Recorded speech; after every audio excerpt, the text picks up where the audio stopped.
அனைவருக்கும் வணக்கம். நான் விஜயா மனோகரன். இன்றைக்கு நாம் பார்க்க போகிறது பூரி கேசரி.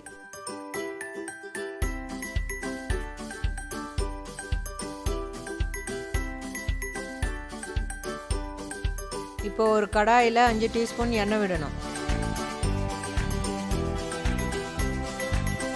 முந்திரியை போட்டு நல்லா வறுத்து எடுத்துக்கோங்க.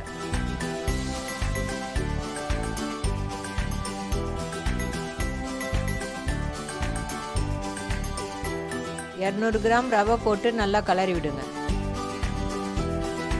மீடியம் தீயில வச்சு வறுத்து எடுங்க. 5 நிமிஷம் நல்லா வறுத்துக்கோங்க. இது 20 நிமிஷத்துல நம்ம பண்ணிடலாம். ரவை வாசனை போற வரைக்கும் நம்ம வறுக்கணும்.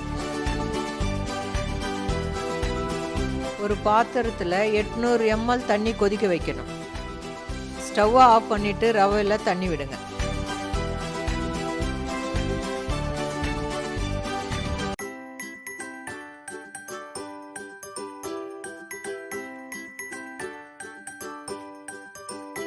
தண்ணி ஊற்றின பிறகு ஸ்டவ்வை ஆன் பண்ணுங்க. இப்போ மீடியம் தீயில வச்சிடுங்க. 1/2 டீஸ்பூன் கேசரி பவுடர் சேர்த்துக்கோங்க. நல்லா கலரி விட்டுட்டே இருங்க.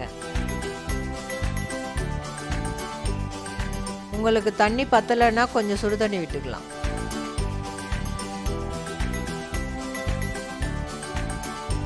$350 கிராம் சர்க்கரை போடுங்க.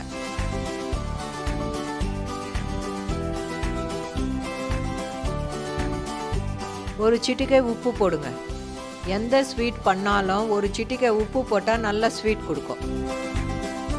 இப்போ எல்லாம் ஒன்றா சேர்த்து நல்லா கலரி விடுங்க. இப்போ 2 நிமிஷம் மீடியம் தீயில மூடி வைங்க.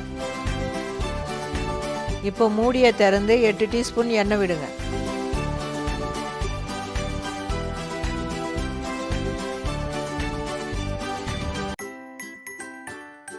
முந்திரியும் 6 ஏலக்காய் பொடி பண்ணதும் சேர்த்துக்கோங்க.